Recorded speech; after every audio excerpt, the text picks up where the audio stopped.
Hi welcome to my YouTube channel. So ಇವತ್ತು ಯಾವುದ್ರ ಬಗ್ಗೆ ಮಾತಾಡ್ತಿದ್ದೀರಿ ಅಂತಂದರೆ, ಕೃಷಿ ಅಧಿಕಾರಿ ನೇಮಕಾತಿ ಏನಿತ್ತು ನೋಟಿಫಿಕೇಷನ್ ಆಗಿ ಮತ್ತೆ ಅದನ್ನು ರದ್ದು ಮಾಡಿದ್ರಲ್ಲ KPSCಯಿಂದ ಆಗಿದ್ದು.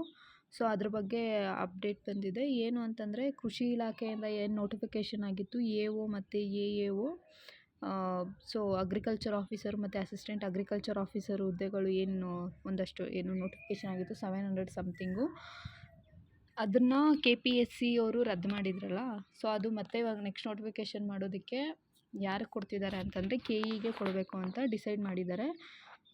KPSC ಬದಲಿಗೆ KEಗೆ ಈ ಒಂದು ನೋಟಿಫಿಕೇಷನ್ನ ಕೊಡಬೇಕು ಅಂತ ಹೇಳಿ ಇವತ್ತು ಡಿಸೈಡ್ ಮಾಡಿ ಹೇಳಿದ್ದಾರೆ.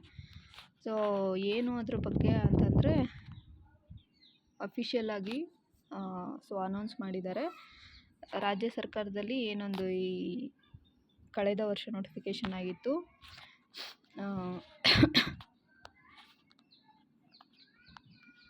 945 ಕೃಷಿ ಅಧಿಕಾರಿಗಳು ಪೋಸ್ಟು ಮತ್ತು AAO ಸೇರಿ 945 ಹುದ್ದೆಗಳು ಏನು ನೋಟಿಫಿಕೇಷನ್ ಆಗಿತ್ತಲ್ಲ, ಸೊ ಅದನ್ನು ಈ ಸರಿ KE ಡಿಪಾರ್ಟ್ಮೆಂಟ್ಗೆ ಕೊಡಬೇಕು ಅಂತ ಹೇಳಿ ಕರ್ನಾಟಕ ಸರ್ಕಾರ ಕೃಷಿ ಇಲಾಖೆ ಏನಿದೆ ಅವರು ಈ ಒಂದು ನೋಟಿಫಿಕೇಷನ್ನ KPSCಯಿಂದ KEಗೆ ಹಸ್ತಾಂತರ ಮಾಡಿದ್ದಾರೆ.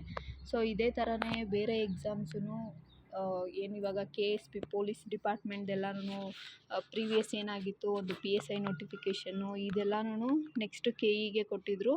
ಸೊ KSPಯಿಂದ KEಗೆ ಕೊಟ್ಟಿದ್ದರು. ಇದೇ ಥರನೇ ಎಲ್ಲ ನೋಟಿಫಿಕೇಷನ್ಸ್ ಅಥವಾ ಎಲ್ಲ ಎಕ್ಸಾಮ್ಸ್ ಏನಿರುತ್ತೆ ಅದನ್ನೆಲ್ಲ KE ಅವ್ರಿಗೆ ಕೊಡಬೇಕಾ, ಇಲ್ಲಾಂದರೆ KPSCನೇ ನಡೆಸಬೇಕಾ ಅನ್ನೋದ್ರ ಬಗ್ಗೆ ತಿಳಿಸ್ಕೊಡಿ. ಸೊ ಇದ್ರ ಬಗ್ಗೆ ನಿಮ್ಮ ಅಭಿಪ್ರಾಯ ಏನು ಅನ್ನೋದನ್ನು.